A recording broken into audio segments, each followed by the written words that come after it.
Okay, thank you. I think we can get started. I see there's some colleagues who are still joining us, so we'll let them come in. But just to say welcome everyone. Good morning, afternoon, and evening. It's great to see so many people joining today. Welcome to this fifth protection conversation series, which is being organized by our colleagues at InterAction, who I'll introduce shortly. So to begin, we just wanted to welcome everyone to this call. I would also encourage you all to introduce yourselves in the chat so that we can also get a sense of who we have with us here in the call. For those who are able, if the bandwidth allows, please also feel free to turn on your cameras so we can see all the lovely faces that are joining today. So maybe just as a few words of introduction, as many of you will already be aware, the Protection Conversation series is a series of events organized by the Global Protection Cluster in collaboration with a range of different actors. And this particular protection conversation will introduce the training module, Optimizing Armed Actor Engagement for Protection Outcomes, which is designed specifically to support further implementation of the IASC Centrality of Protection by exploring how humanitarian CivMil actors can be more effectively utilized in achieving protection outcomes. So I'll leave it to our moderators today to take this discussion forwards. And on behalf of the GPC, I'm pleased to be able to introduce them today. So the session today will be led by Catherine and Caroline. So by way of introduction, Catherine Kramer is joined here, has 25 years of experience in humanitarian negotiations for protection outcomes with both state and non-state armed actors.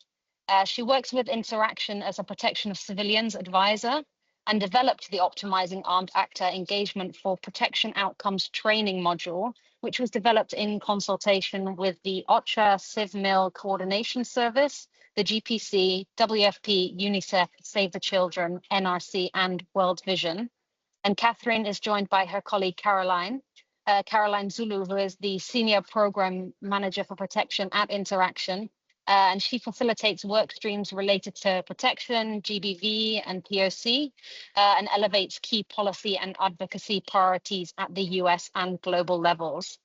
So she previously also led the policy and advocacy portfolios in Iraq with NRC and in Jordan with the Jordan INGO Forum. So we're really, really pleased that Catherine and Caroline are here with us today. And I would now stop from my side and pass over the floor to you, Catherine and Caroline. And I wish you all a very pleasant session.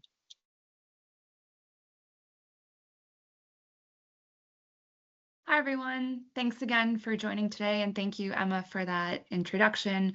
We're really pleased to get started today. So without any further ado, we're going to jump into our presentation. So how we'd first like to start off this conversation is with a bit of a background or refresher on centrality of protection. So as you can see here, we know that the IASC statement on the centrality of protection specifically highlights that it's the responsibility of all humanitarian actors, irregardless of their role, their responsibility, their function, to work together to prevent or reduce the risks of violence, coercion, and deliberate deprivation affecting the people and the communities that we serve. We also know that HCs and HCTs, they lead this process in their specific countries, but are supported by others, such as the Protection Cluster.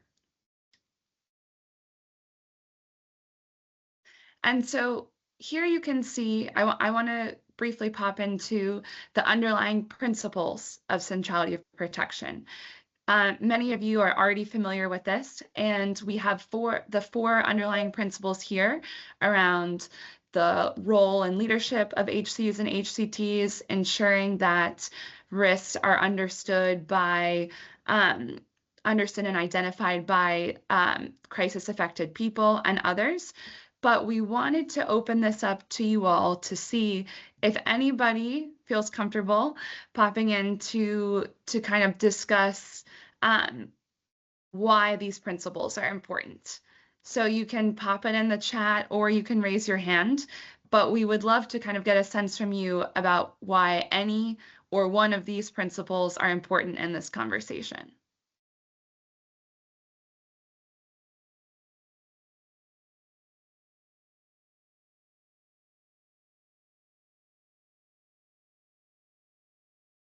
I'll give it another second. Or Catherine, let me know if anyone comes on. But if not, we can go over this. But we just wanted to give everyone a chance to come in first.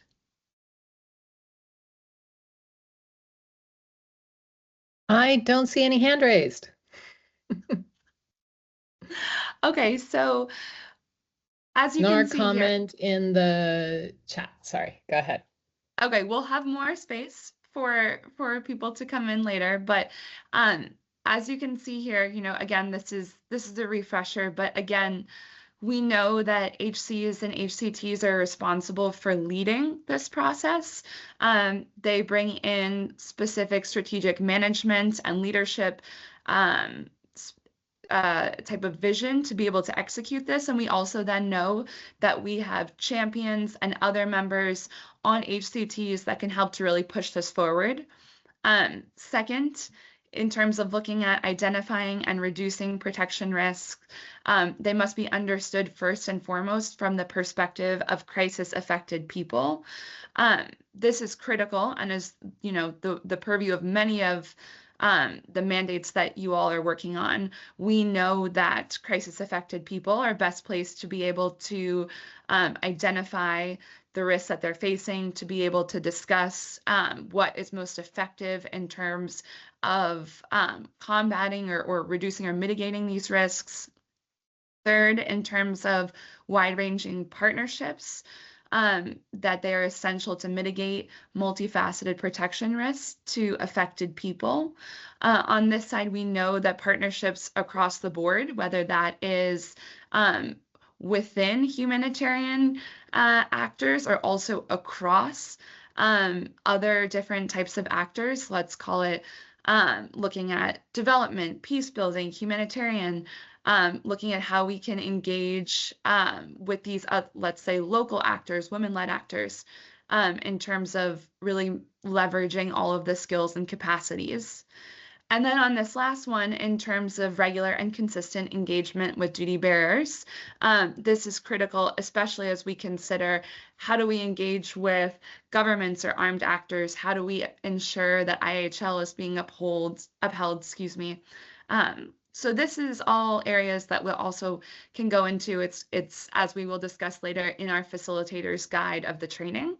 But we wanted to open up this conversation with just a bit of a refresher on centrality of protection and how it relates to this broader training.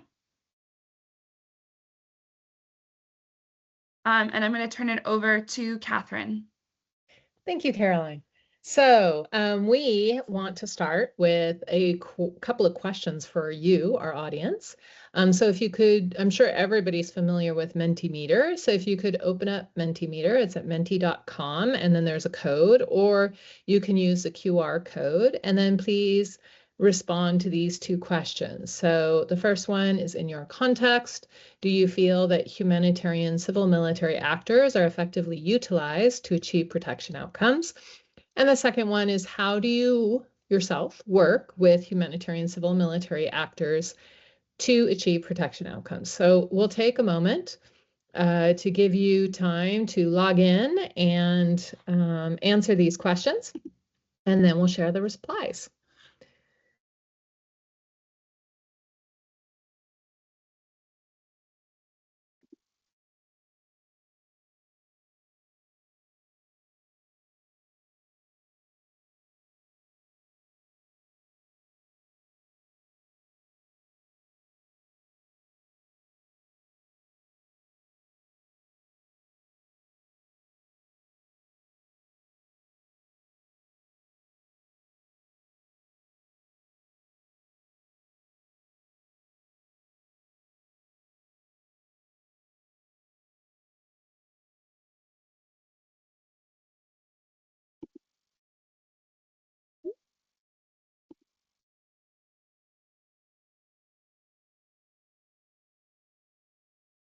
So I'll just give a few more minutes to give everybody a chance to respond. We have some 60 people, so hopefully we get 60 responses.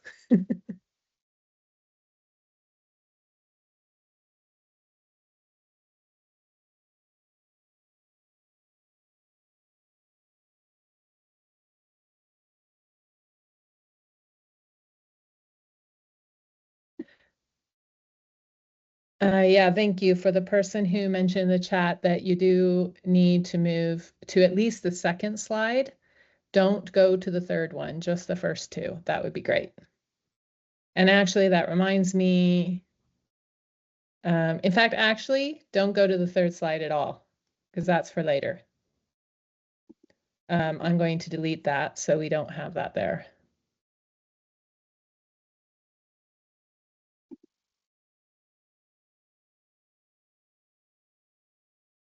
Voila.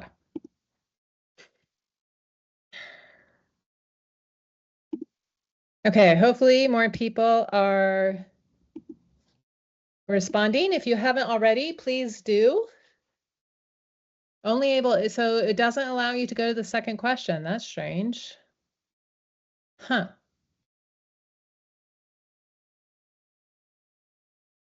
Let me check that. Sorry, I'm not used to doing Mentimeter. So let me check how this works.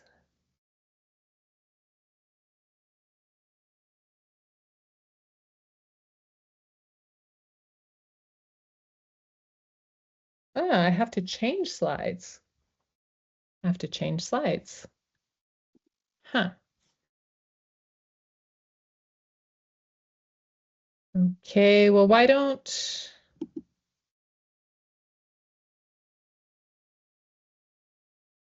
Okay, well, we'll just do the first question. That's fine.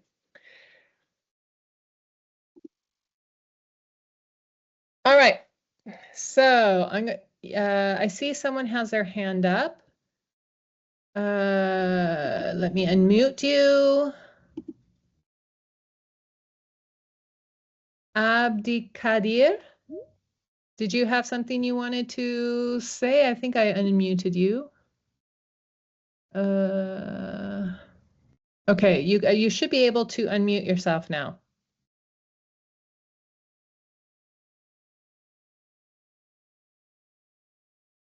No question further? Ah, there we go. Go ahead. Okay, thank you. So my name is Abdikadir Halish. I'm Executive Director in Somali Minority Development NGO, basically in Mogadishu, Somalia. So I wanted to one question and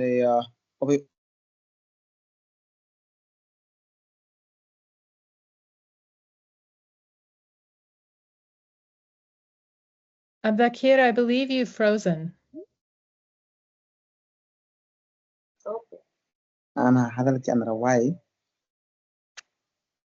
You froze. You had a question?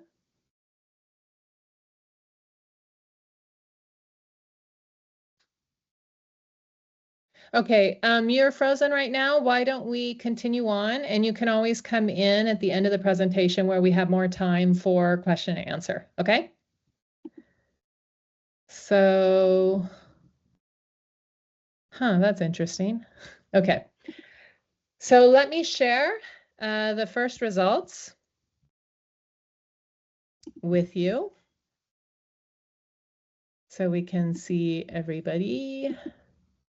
Okay, so what we have is an interesting reply for those who've come in. Most people believe they aren't being used effectively in their areas. A few people say yes, and kind of in between is the maybes. So thank you very much for this perspective. It's very helpful to understand kind of where you think you are right now at this time. So perhaps we can go to your slides, Carolyn.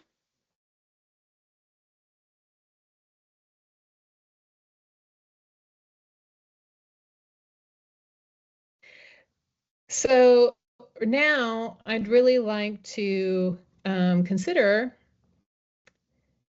the ways in which humanitarian, civil, military actors' skills and expertise can be utilized to achieve protection outcomes. The purpose of the training module is to dive into this specific issue And as to how these actors can achieve protection outcomes, it is likely new to most of them. And so therefore, the module explains the process of protection risk analysis, strategy development and action planning, and implementation and monitoring, as well as illustrating how civil military actors can contribute to these processes. It also identifies responsibilities and coordination structures in humanitarian crises that can be utilized for achieving protection outcomes.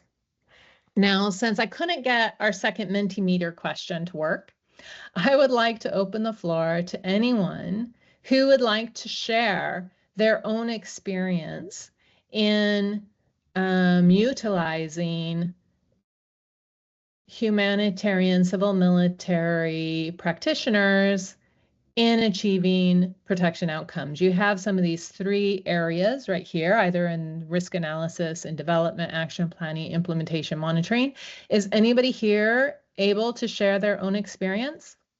We'll take a few examples from this audience, and then we'll move on.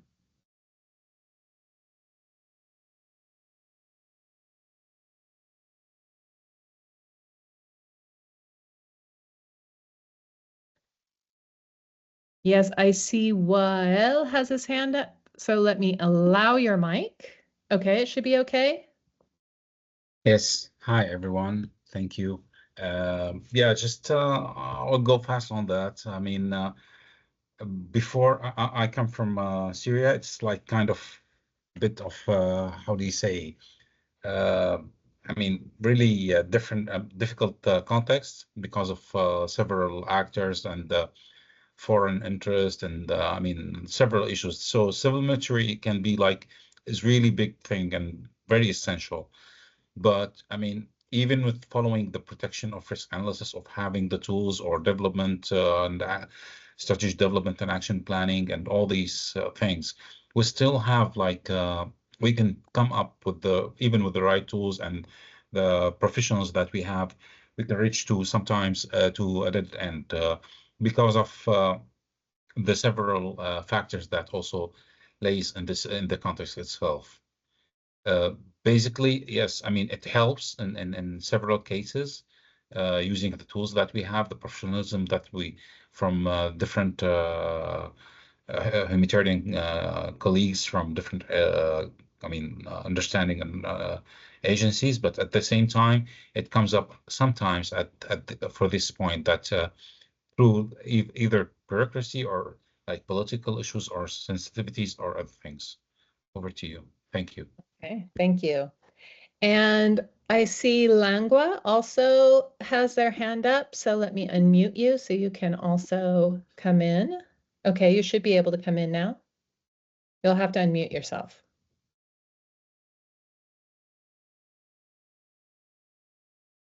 Langua, you have your hand raised. Can you?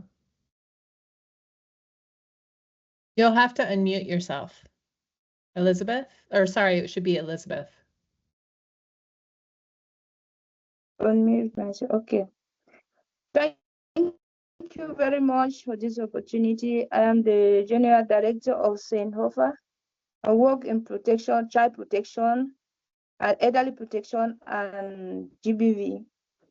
I want to share experience which I had as a challenges for me in carrying out the protection work action, which I faced, especially concerning working with the civil and military order. I normally am from Cameroon, and when I have issues of protection, I go through the Ministry of Social, and sometimes there's a case of abuse in the community that need protection. To meet the military for action, the demand for finance or for payment before they can come to see the situation. Sometimes delays of in the situation it is very difficult to handle. Like the case, I had some 3 cases of rape, which a man came and raped up to 3 little children, which I contacted the social affairs, and they delay a lot with the issue. And then it became very challenging for me carrying out the activities or working in the fields and as an actor. So that's the challenge I had here. Okay, thank you very much. And I find it super interesting, actually, that the two of you who spoke and shared your experience, it was all in terms of the challenges that you faced. And so I think next we can go to the next slide, Carolyn,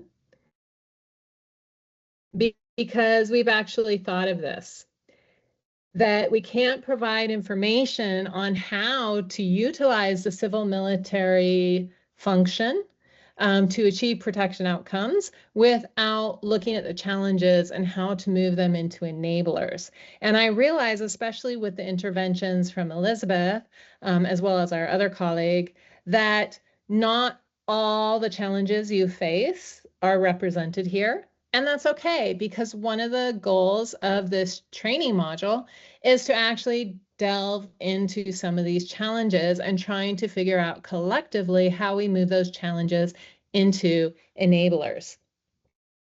And now I'll turn it back to Carolyn, and she'll continue. Thanks, Catherine. So here you're going to see what is on InterAction's website. This is the training module that's available at the link above, which we can also send around, but you can see the link right at the top of the screen. So the training module includes a PowerPoint presentation and a facilitator's guide. This also comes with a video on how to properly use the facilitator's guide.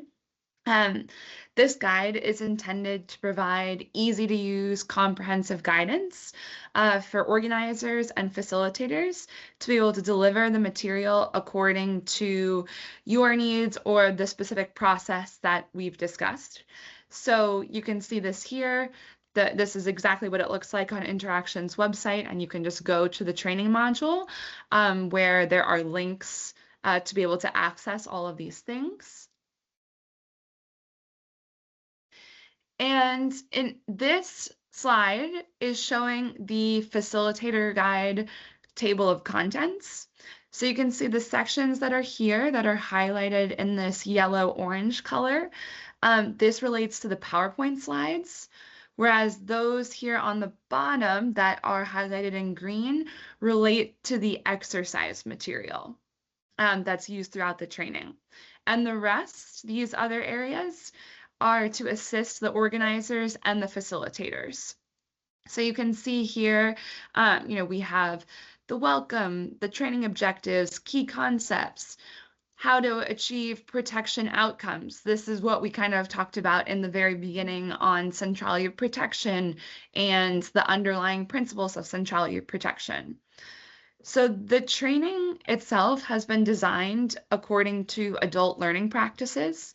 It's meant to be interactive and to allow for the sharing of personal experiences. As you can see, highlighted in the green, it includes several exercises, case studies, and quizzes. But what is unique about this guide is that the facilitator should really use their best judgment and their experience to make modifications as necessary. And this is going to vary according to your audience. Let's say that you want to, it's a smaller group and you want to make it more interactive. So you could include more small group discussions. You could instead focus on some of the case studies, or you could incorporate more polls into this. So the whole training in itself is meant to take 6 hours in duration. But we also acknowledge that this was created with the understanding that some people might take some parts of this training to be able to utilize in other trainings. So for example, since this has been developed, we know that some components of this module have been incorporated into regular SimCore trainings. We anticipate that the training module provides all of the materials that you need to be able to deliver the trainings yourself. However, we as InterAction are ready to be able to assist you depending on what your needs are or what available resources you have. Part of the reason we wanted to have this protection conversation with you all, kindly hosted by the GPC, is to be able to let you know that we have funds to be able to provide up to 2 trainings next year in different contexts. But we want to be able to hear from you all, where is this useful and where do you think these trainings need to occur? So if you do think that this would be useful in your context, this is what we really love to talk about in the Q&A, and kind of have a more candid conversation with you all. As you can see here, I'll just say Catherine is, you know, the key guiding force behind this, and we can go into any of these kind of aspects of the training. Unfortunately, we didn't have time to be able to really walk through the training with you all today, but this is meant more as a teaser to be able to understand how this training could be rolled out, what it would mean in terms of taking, let's say, some parts of this training, because we know that not everyone might have 6 hours to be able to do the full training. So we're happy to be able to talk to you about what makes the most sense for your context. So I will turn it back to Catherine and let her go into kind of questions on context.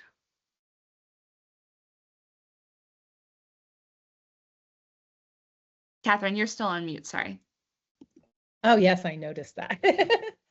So you think after how many years that we'd get this right and you wouldn't talk over being muted? We're still doing that. Anyways, we have one more question for you on Mentimeter. This should work with no problem. So if you could indicate where you think this training would be most useful, that would be very helpful. And we'll keep this open while we dive into questions and answers. So if, you know, for anybody who has a question or a reflection or something else they'd like to discuss with this on this issue, we'd be happy to hear from you. We just kindly ask you to raise your hand. Also, I do see that a lot of people have faced some challenges, so we could do a little bit of discussion on challenges if you prefer. But right now I see Abukar is here with a question. And what we'll do is we'll try to take a couple of questions before we respond. So if anybody else also has questions, then please feel free to raise your hand and I can unmute you. So next, we have a hand raised by Abu Bakar. If you would like to come in, you'll have to unmute yourself and then you can share your perspective. Go ahead.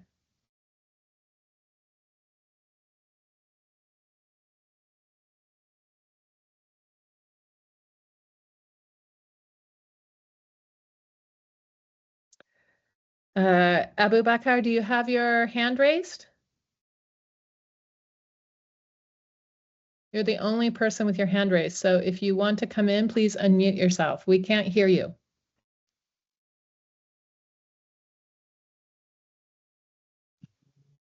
You hear me, madam? Yes, now we can. Go for it. Yeah, thank you. I am Abu Bakar from Motherland Somalia NGO based in Kismayo.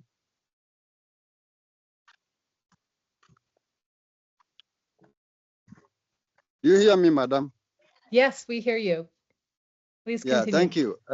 We are a protection organization working in Jubaland. And actually, I wanted just to shorten my words by saying that sometimes we do come across that there are some skirmishing around Jubaland, sometimes against 2 armed factions, and sometimes tribal conflicts. And you may come across with some displacement and some people, communities caught within the crossfire. And actually, we cannot engage with the armed actors directly and ask them to prevent the victims caught in the crossfire. And what kind of coordination can we bring on the table to make sure that we can use the armed forces like those one legally recognized by the national government of Somalia to be engaged with us to make sure that they are concerned of our concern? And do we have any RMU on ground, risk management unit, to rely on them so that we can be reporting to them? Thank you. Thank you for sharing that. We're going to take a couple of people's replies first before responding. So next I have Silas Jafet. I'm going to allow you to unmute your microphone. It should be fine. Go ahead and unmute yourself and you can come in. Yeah, thank you. Good day all, your colleagues. I'm Jafet from Nigeria, Damatru University for Superior Life and Care Initiative. The code here, I'm trying to scan it, and the question is, where will this training be most useful? I think it's Nigeria. I am voting for my country, Nigeria. It will be so much helpful for my country. Yeah, if you can come down to Nigeria, most especially Yobe State, part of the Northeast, to be well appreciated. Thank you, and over to you. Thank you. Is there anybody else who has a question at this time?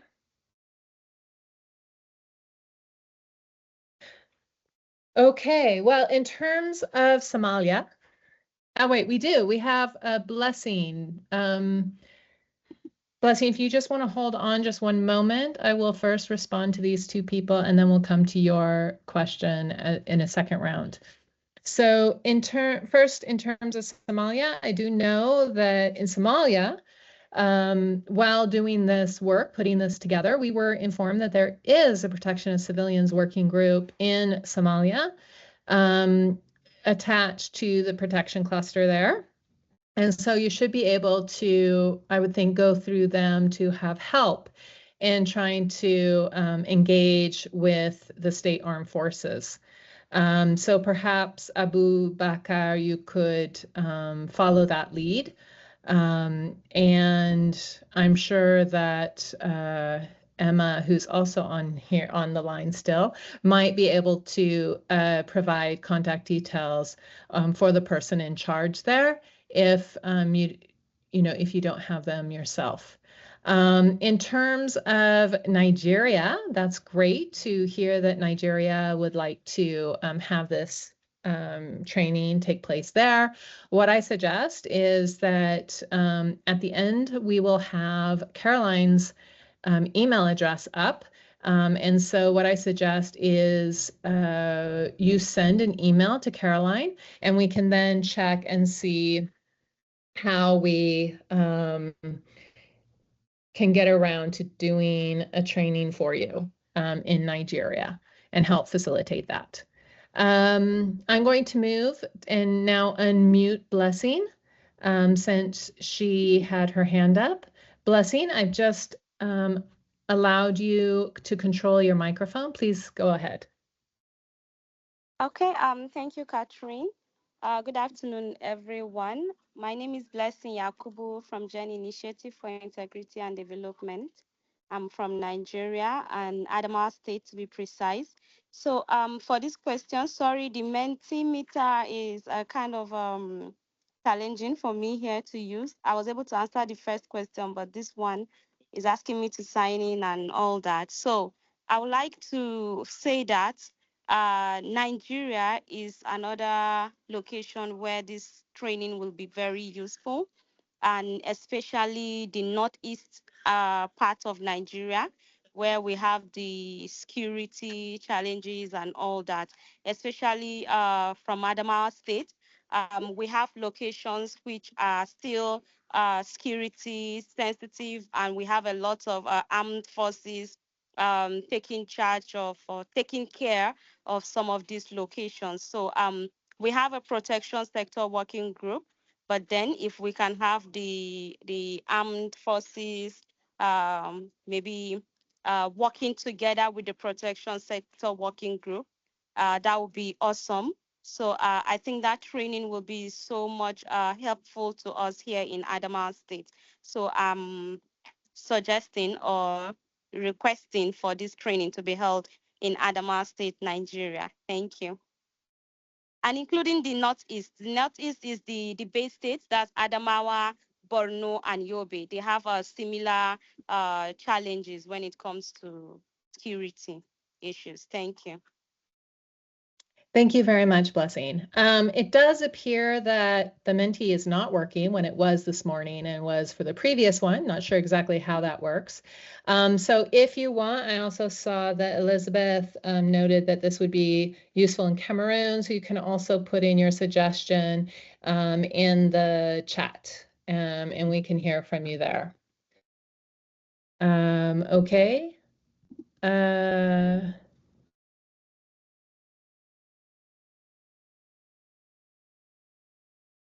Okay, thank you for Tayu. You put in the chat that it would be useful to have this training in every operation where there is an armed conflict, but it should be dispensed at both the national and local levels. That's good to know. We can therefore, work to see that. I think this is one thing that is very useful is that we ourselves as InterAction can't go to the field and deliver a training. We would need to work closely with you in the field, with the local protection clusters and with others to be able to organize the training to make sure the right participants are there. And quite frankly, once we're in the field, it's easy to do more than one if that is useful. I see we also have, hold on, I see we have a couple more hands up. I see we have Nimona. I'm going to unmute you, or actually allow you to use your mic. So Nimona, your mic, you should be able to unmute yourself now. Go ahead.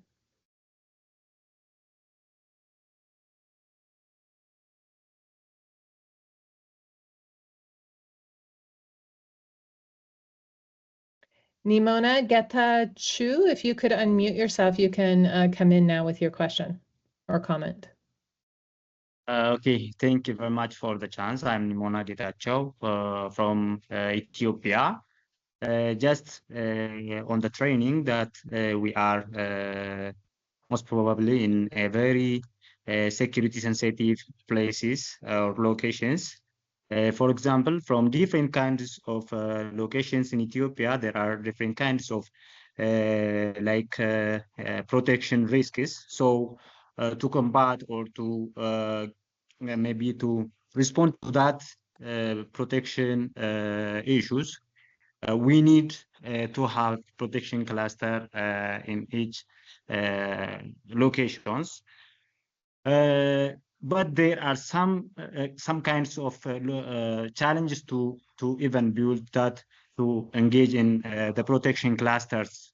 So to combat that protection cluster issues in the location, the humanitarian organizations as well as the government stakeholders even should have to know the usefulness or the importance of that protection cluster. Thank you.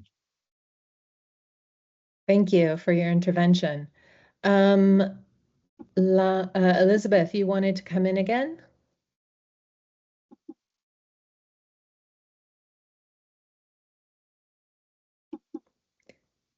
Go ahead, Elizabeth. Okay, Madam, I wanted to also say that the training also is necessary in Cameroon, following based on the ongoing socio-political crisis in the Northwest and Southwest region, which is really affecting protection issues in our country. I see that it will be good that if it is possible, we hold training in Cameroon. It will be helpful and useful a lot. Thank you very much. Yeah.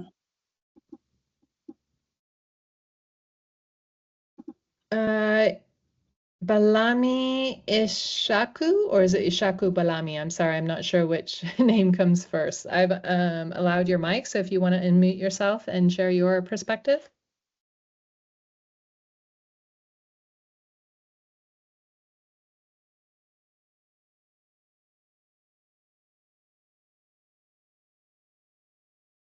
Ishaku Balami, do you want to come in with your comment? You'll need to unmute yourself.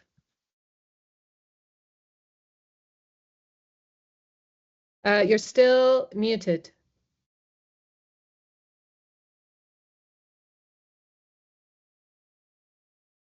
I've unmuted you, so you should be able to, but I mean, you have to unmute yourself.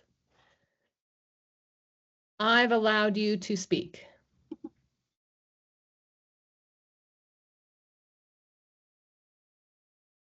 Yeah, not. Okay.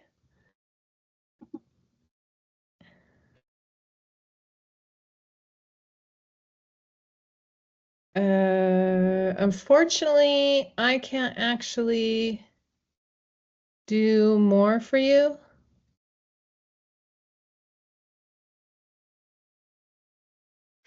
Ishaku, you could put your question in the chat because, okay, great.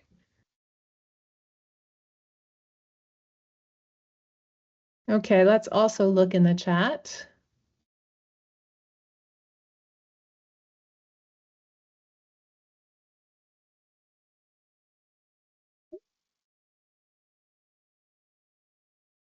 Okay, so Ethiopia, Nigeria again, Cameroon. Is there any other comments that people have? Do you have questions on the material? Anything like that that you would like to ask? Or anything you have for us?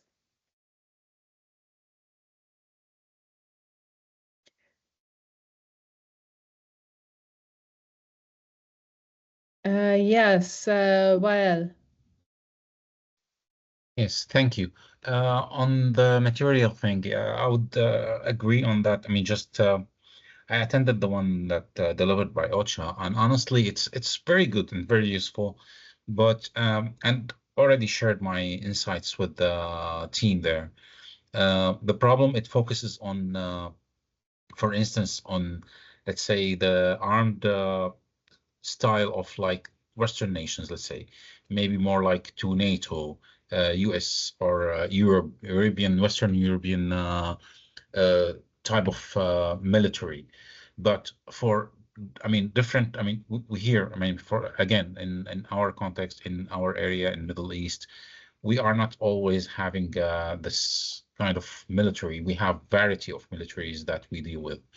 So basically, the kind of tools and negotiations, it's honestly different a lot. I mean, it's totally not the same. I mean, not the same. Maybe on some like similarities, of course, for the military, how it's composed and how to address, and the benefit of having J9 and all these. But when it comes like for similar to our situation and the military components, I mean, I think it's totally different when it comes to reality. So if you can introduce such thing, I mean, in the materials, it would be very beneficial, to be honest. I mean, just to take in consideration that it's not one type of military thing. It has to be covered by several military components. Thank you. Over to you. Thank you very much for that comment. And I'll go to Blessing in a moment, but just on that one specific comment, one thing we did realize and we allow in this training is that, and as Caroline said, it really should be contextualized to each situation. And that means we did have some blank slides at the end of the presentation where people could, you know, develop that contextuality and place it where you need those additional slides. Now, when I mentioned about SimCore trainings, or that we mentioned that it was in SimCore trainings, we know it's not the complete module that is in the SimCore trainings. It will be certain pieces of it. that they picked up. And I'm not sure which pieces that is actually. So you probably saw some of the content that has informed the civil military coordination trainings, but it's not the full module. But I do agree with you that it does need to be contextualized, and there is probably, this is one of the reasons why, especially if InterAction decides to, and is able to go to the different contexts and the different countries that were mentioned, that we would be working with local partners there to ensure that the training is very much targeted to your needs by making those adaptations as necessary. I hope that answers your question, and I believe, Blessing, you should be able to, you're on hold. Maybe she's on another call at the moment. But I have Rami. Go ahead, unmute yourself and share your thoughts.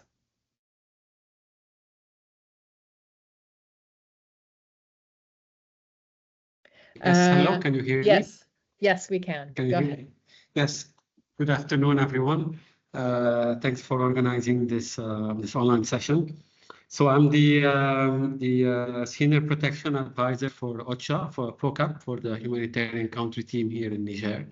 So for Niger, in case you are considering for the countries where you might be able to do this kind of trainings, here in Niger, we're still at a more basic level when it comes to SIMCOR, because we're having serious issues in terms of having the meetings at the national central level. So we only had one meeting this year here in Niamey, while in the field it is more or less kind of working. However, the quality of the dialogue, especially on protection, is not very advanced, and I would say even sometimes non-existent. So what we're trying to do here is just go back to the basics in terms of, and especially that the main problem here today within the SIMCOR is access, that we have serious issues in Niger when it comes to humanitarian access. So that is the focus of the trainings, the series of trainings that we are trying to do in all of the regions, especially those affected by the conflicts or by the non-state armed group attacks.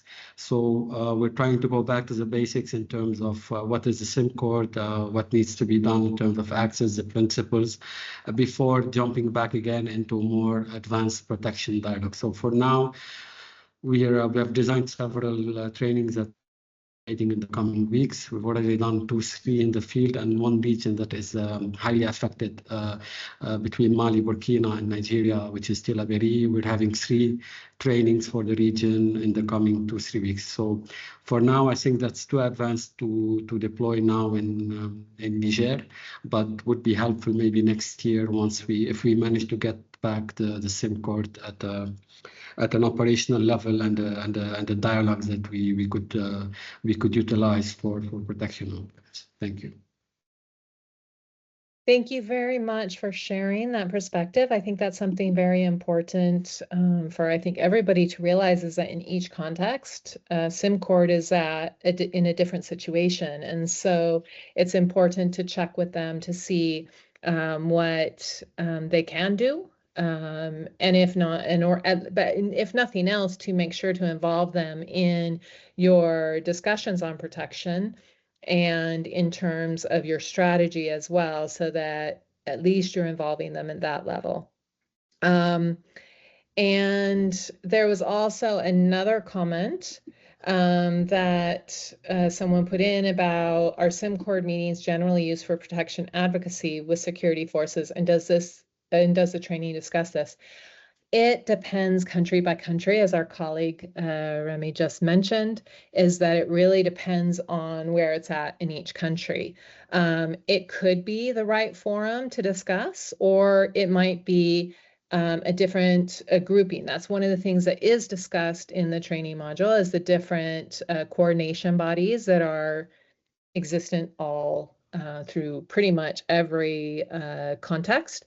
But where this discussion should happen and where the coordination should happen in terms of protection and CivMil on the protection side, that needs to be carefully considered as to where it makes sense. So for example, I mentioned earlier Somalia, I know they have a protection of civilians working group there that actually does address these issues and coordinates together. But you will have to look at each country to see what the options are. And if there isn't one already developed, then it may require being created. Blessing, are you back with us? I have you on hold. Feel free to come in if you are able. No? Are there any other questions or comments or thoughts on which countries we should focus on for delivering this this training, or where you would find it useful? Yes, Khalid.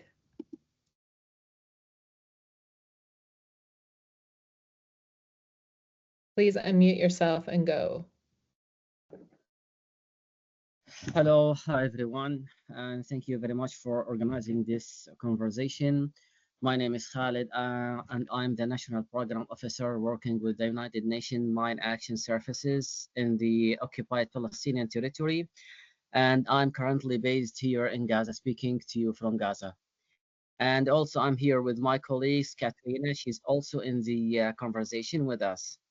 What I'd like to comment in this training or this topic, I believe you know, and everybody here probably knows what's going on in Gaza between the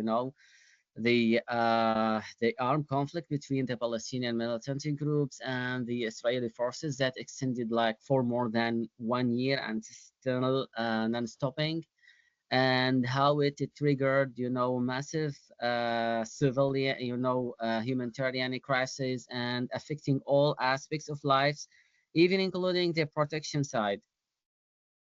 I believe here, just to speak, in general, once en masse has deployed, operations and expanded its capacity on the operational and the programmatic side here in Gaza specifically, in order to respond the increasing and the growing humanitarian action needs. There are many and challenges that affects the operations. Most of it's touched directly with the protection. To be closer to the concept, we are basically co-sharing and co-leading the mine action area of responsibility here in Gaza under the protection cluster, and all our operations are classified supporting mainly the protection cluster. Whenever we engage with other actors, we work and act under the umbrella of the protection cluster. But however, due to the continued conflict and the increasing challenges, not all concepts or not all obligations are fulfilled, and not all our goals or areas are fulfilled in relation to the protection needs and the procurement protection requirements. This is due to for example, to lack of access or inability to access to people who are in need in some areas, and the continued ban of movement, and or even the direct risk that the humanitarian actors, including our personnel here, face while they are delivering. So all of these challenges on the ground and continue to arise in the first first stages of the conflict. There was the conflict was located at some areas, and the team tried to respond with the direct and with the emergency responses, including the explosive ordnance disposal, delivery of risk education. But afterward, there was a massive and huge wave of displacement of the civilians to other areas, and now they are condensed into and certain areas that really crowded with population. So I believe while there is close coordination with the other humanitarian mind actors under the protection cluster, I believe there should be more and more focus on Gaza conflict in order to increase, the ability of the humanitarian mind action actors to, employ more and target more the protection principles and the protection goals and incorporate them to the fullest extent possible across the humanitarian mind action activities. This is probably specific because, the growing and the different challenges, but I believe hopefully a ceasefire will take place immediately or very shortly, very soon. So the response after post the ceasefire can be fully, responsive and fully considering the protection goals and the protection, consideration across the our activities. This is what I believe in general, that Gaza conflict is worth to be considered and to deliver such kind of trainings to all the humanitarian actors, particularly those are working on ground. One last thing I would like to mention: we are not alone working on the humanitarian man action here on the humanitarian military activities. We have like the Humanity and Inclusion Organization. We have the Norwegian People Aid as well. And recently we started to engage with the Halo Trust, who will shortly deploy here in Gaza. So this area, I believe, is worth to be focused or to be, considered for delivering this kind of training. Over. Thank you very much. I think it's quite interesting. You're coming from the mine action sector and saying how useful this training is. And I also feel it's incredibly useful. And I think just in general, in terms of centrality of protection, as mentioned earlier, we need all the different sectors to come in and be involved. And that means within the humanitarian community, but also other actors outside the community who might be able to be mobilized and help work towards, especially when you're in a gridlock, where it becomes difficult to reach certain actors, or you don't have the leverage or influence you could potentially with one or the other, and there might be another actor that has that could come in. So thank you very much, Khalid, for your intervention. I saw that CPRD had their hand raised, and now they don't. I don't know if they would like to come in. So whoever is using the CPRD, do you still raise your hand if you still want to come in?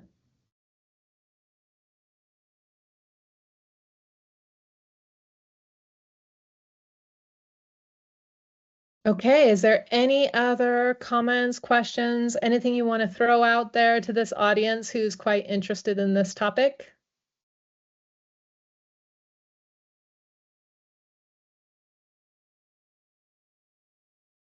Well, if that's the case, I'm going to turn it back over to Caroline. Caroline, go ahead.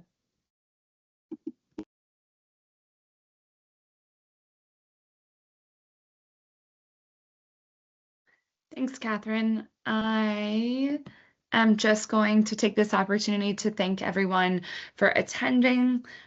We sincerely appreciate the opportunity to be able to discuss with you, give you a little bit of a briefer on what this training is and better understand how it can be utilized and implemented in each of your contexts. So a big thank you to all of you for your contributions. It will definitely help us as we move forward. I want to draw your attention to my email here, czulo@interaction.org.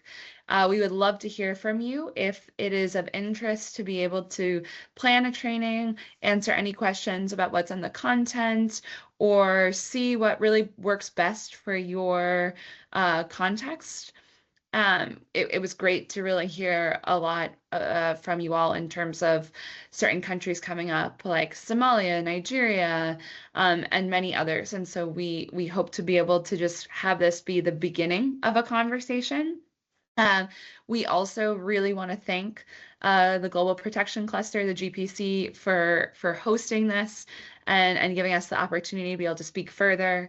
As I put in the chat earlier, because there were a couple of questions on protection advocacy, obviously we're all working very closely together to be able to ensure that our trainings are aligning and kind of having the most impact. So again, thank you to the GPC for hosting this. Please feel free to reach out with any questions. Catherine and I are always happy to jump on a call or chat with you all over email. And again, thank you so much and enjoy the rest of your morning, afternoon, or evening.